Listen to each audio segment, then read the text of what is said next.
adik-adik, perkenalkan nama kakak Jamila. Kakak mahasiswa Universitas Muhammadiyah Palangkaraya. Sebelum kita memulai pelajaran, mari kita berdoa terlebih dahulu. Berdoa mulai. Berdoa selesai. Bagaimana kabarnya hari ini adik-adik? Semoga kita semua dalam keadaan baik-baik saja. Dan jangan lupa jaga kesehatannya ya. Adakah di antara kalian yang tidak hadir? Alhamdulillah, semoga kita semua bisa berhadir ya dan dalam keadaan sehat. Hari ini kita akan belajar muatan PKN, tema 1, subtema 3, bersyukur atas keberagaman. Sebelumnya, kalian sudah mempelajari subtema 1, keragaman sosial dan budaya di Indonesia.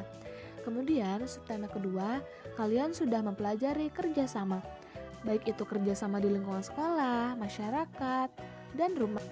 Di dalam video ini, kita akan belajar tentang muatan pelajaran PKN, pendidikan kewarganegaraan.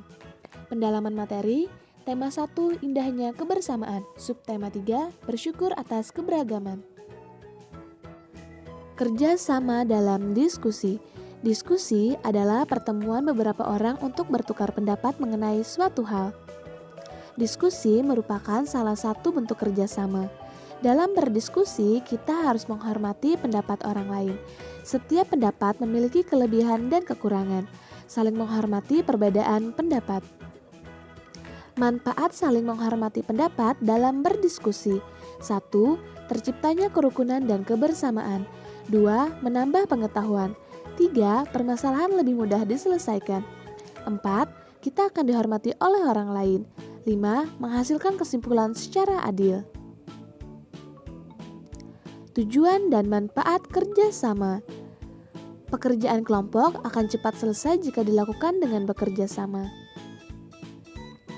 Tujuan kerjasama adalah mencapai kesepakatan bersama dan menghargai satu sama lain. Manfaat kerjasama.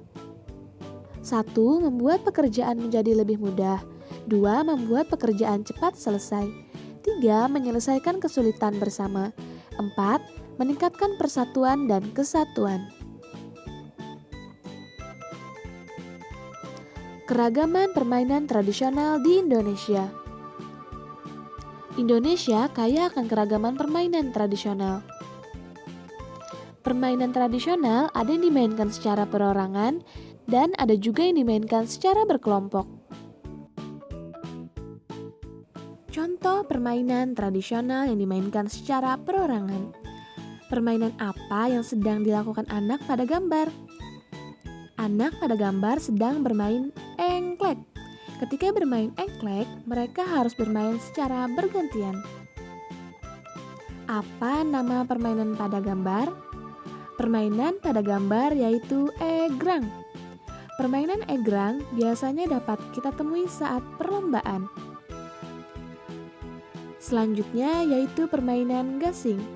Bermain gasing biasanya dilakukan oleh anak laki-laki. Permainan gasing dilakukan secara perorangan. Selain gasing, permainan yang sering kita temui yaitu layang-layang. Saat bermain layang-layang, kita harus bermain di lapangan. Contoh permainan tradisional yang dimainkan secara berkelompok. Apa nama permainan pada gambar? Permainan pada gambar yaitu permainan betengan. Bermain betengan biasanya dilakukan oleh 2 tim atau 2 kelompok. Selanjutnya, apa nama permainan pada gambar? Permainan pada gambar yaitu permainan ular naga. Ketika kita sedang bermain secara berkelompok, kita harus bekerja sama. Dengan melakukan kerjasama, kita dapat memenangkan permainan. Manfaat memainkan permainan tradisional. 1. Melestarikan budaya bangsa Indonesia. 2. Berolahraga sambil bermain. Berolahraga menyehatkan tubuh dan bermain membuat hati gembira. 3. Melatih kesabaran, misalnya saat bermain bergantian. 4. Melatih kerjasama saat bermain secara berkelompok. 5. Bersifat sportif, yaitu berlapang dada saat kalah bermain, tidak sombong saat menang, dan tidak bermain curang.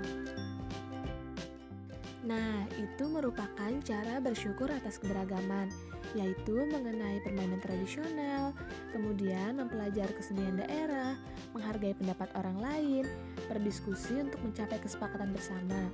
Itu adalah cara untuk mensyukuri atas keberagaman.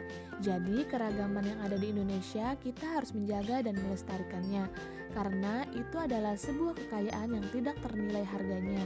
Mungkin itu saja materi kita hari ini. Semoga kalian memahami apa yang kakak sampaikan di video tersebut.